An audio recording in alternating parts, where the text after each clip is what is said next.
let us come back to the second lecture on action research.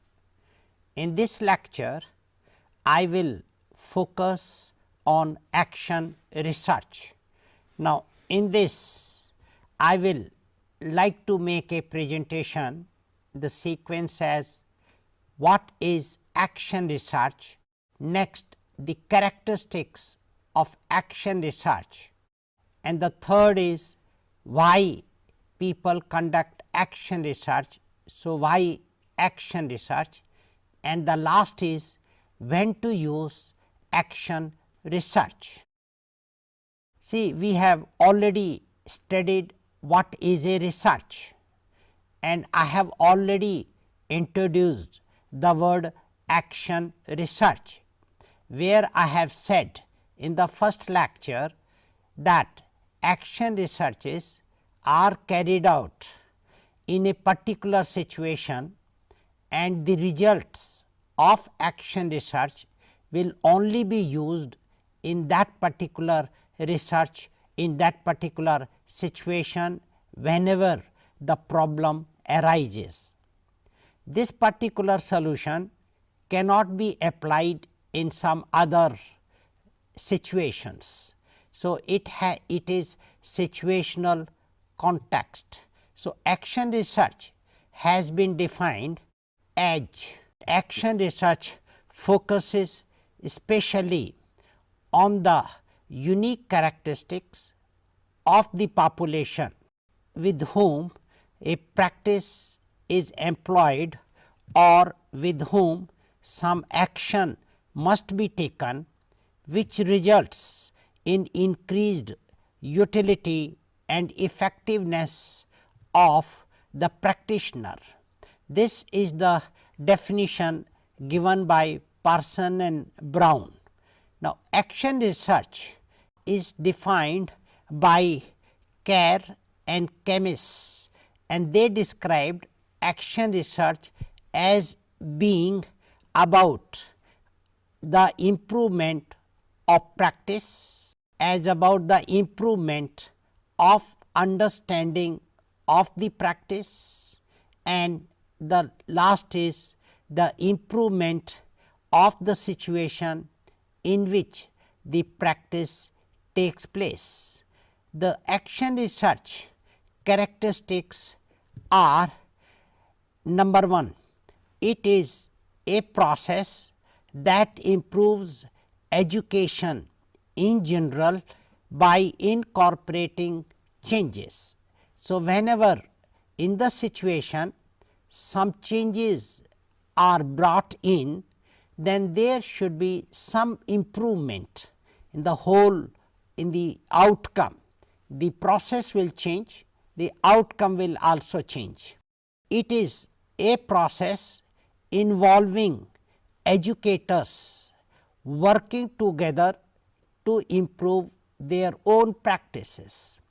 In fact, it is the teachers, it is the educators who have to find solutions of their own problem, and as and when the solution is arrived at, then naturally there will be improvement in the outcome. Another is that it is persuasive and authoritative, since it is done by the teacher for the teacher. So, persuasive in the sense that intentionally you have to make efforts to improve the situations, to find out different solutions of the same problem, and after getting the solution, you use the solution and analyze the outcome and see that now the outcome is improved one. You can further make certain changes so that you have a better outcome. Another is that it is collaborative, that is, it is composed of educators talking and working with each other educators in empowering relationship. That means, action research can be done by a group of teachers. So, therefore, if a teacher himself is doing, if he wants, he can take the help of other fellows. So, therefore, while conducting action research, the help from other people can be taken, the solution thought of can be shared with other colleagues, and from the colleagues you may get a new solution or you may get a suggestion which may work better. So, it is not individualistic in nature, it is collaborative in nature. Then another is that action research is participative, since educators are integral members, not disinterested outsider of the research process. That means, in the action research, since it is the teacher who has to do the research, so therefore, he is in the process and he is the one who is interested in improving the process. So, therefore, he is active and he takes part in it. So, it is participative in nature. Another is that action research is practical and relevant to the classroom teachers, since it allows them direct access to research findings. As I have said that in action research, the teacher who is teaching in the classroom, he is conducting it. So, therefore, whatever is done is relevant and therefore, it is practical in nature, that because he is doing something, he is not only dependent on the literature available outside.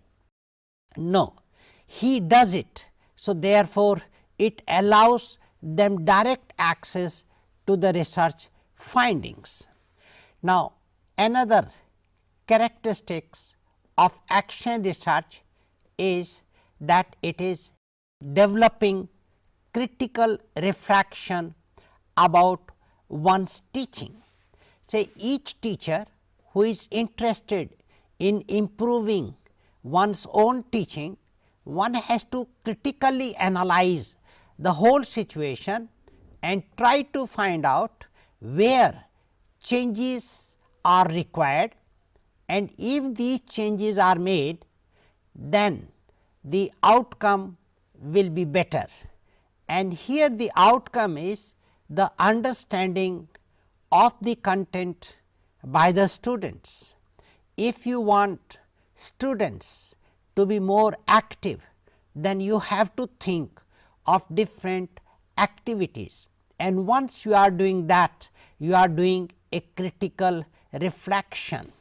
Then next is that it is planned, it is systematic approach to understanding the learning process. It is not an unplanned activity, it is very systematic in nature, as I have earlier said in the definition of research. So, action research is systematic, it is planned, it is never an unplanned one. So, whenever there is a problem in the classroom, the teacher has to decide what to do. He has to plan out the different activities that he wants to carry out in order to solve that particular problem. Now, another is that it is a process that requires us to test our ideas about education.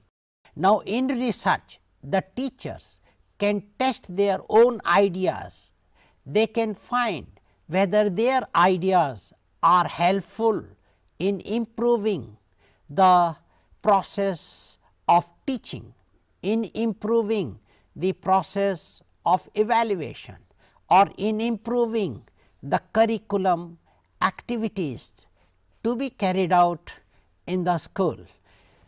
Another can be that action research, it is open minded, that you have to think openly, do not close the doors, think in all directions, think on all aspects, and if there is a suggestion from the colleague, one has to take that suggestion and critically analyze it, whether this suggestion can help the teacher in improving the classroom teaching. So, it has to be open minded. It is critical analysis of educational plan of work. Say, education is not an unsystematic activity, it is a systematic activity. So, whenever a teacher goes into the classroom, he is well prepared. He analyzes the content to be taught and arranges them in the sequence, and when he is doing this, then he is critically analyzing. Now, after that he decides where a demonstration is to be done if it is a science class, where some other activities are to be performed in the class with the help of the student, that has to be decided and planned in advance by the teacher. So, therefore, before he starts teaching, he has to critically analyze.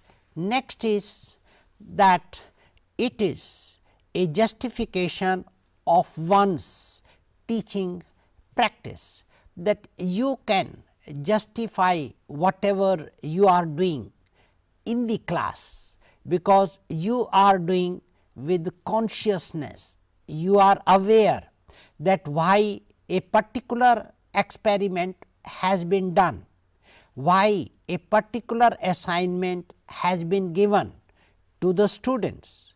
Those things are because they help the students in understanding, they help the students in better comprehending the subject matter.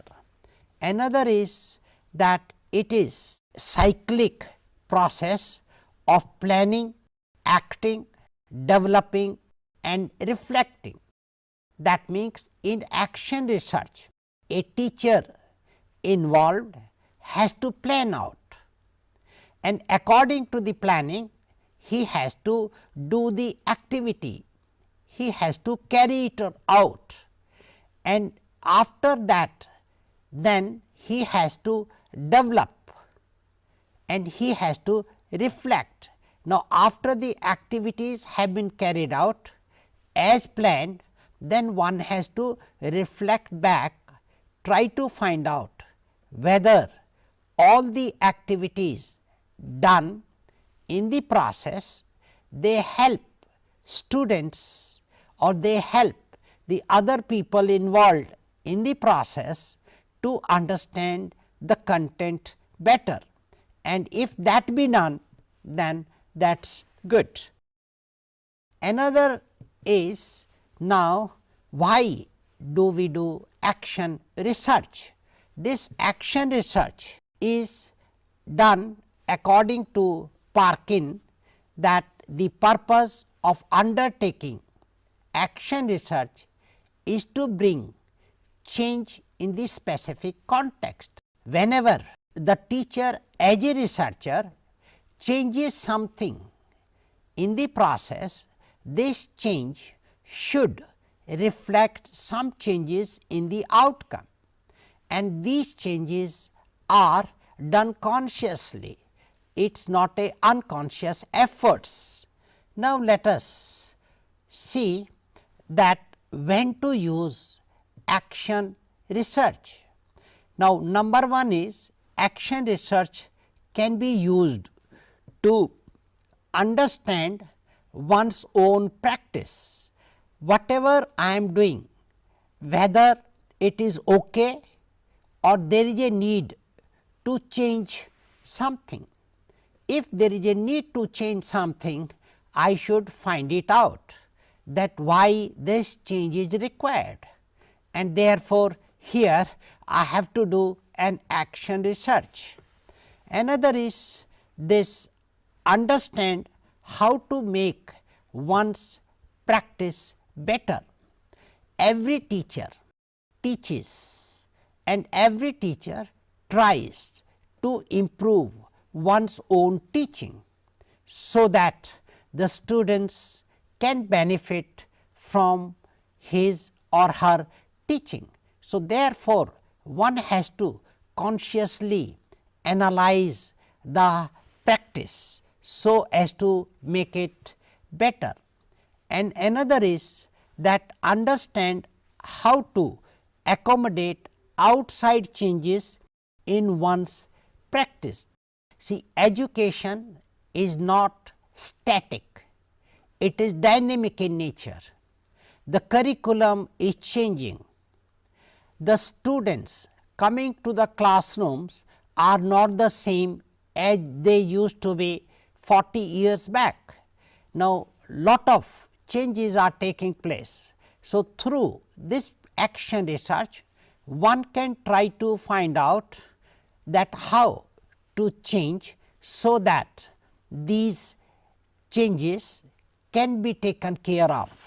And another is understand how to change the outside in order to make one's practice better.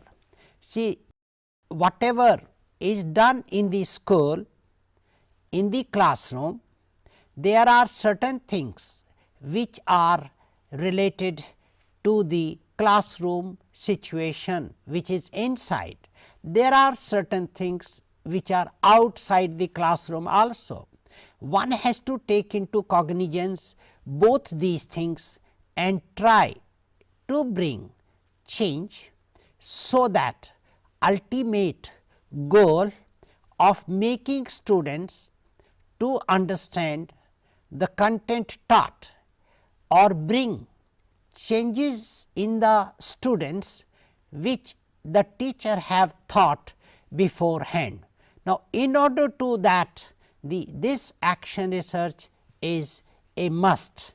Thus, in this episode, I have tried to explain what is action research, why action research is to be done, and when to do action research, and what are its limitations. In the next program, I will like to focus on importance of action research and why everyone does not do action research, and what are the limitations of the action research.